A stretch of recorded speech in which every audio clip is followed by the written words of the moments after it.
जो हमेशा pro Indian रहे, खास तौर पर 80 के बाद से, उनकी आंखें भी पहली बार खुली कि वो इंडिया को बड़ा वेलकम करते हैं, लेकिन इंडियंस ने इसराइल के साथ मिलकर ये सारा खिलवाड़ किया।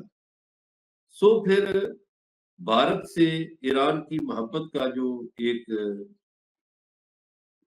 रिश्ता था वो टूट गया और वो अटूट अंग नहीं रहा।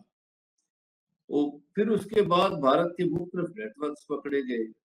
फिर कुछ ऐसे नेटवर्क्स भी पकड़े गए इंडियंस के, जो एक तरफ ईरान की तबाही कर रहे थे और दूसरी तरफ चाबहार के आसपास बैठकर या सीस्तान में बैठकर पाकिस्तान के सूबा बलोचिस्तान में भी दहशतगर्दी करवा रहे थे, अफरा तफरी फैला रहे थे। तो सो ये दोनों ममालिक के लिए बड़ा अच्छा वक्त साबित हुआ कि इसराइलियों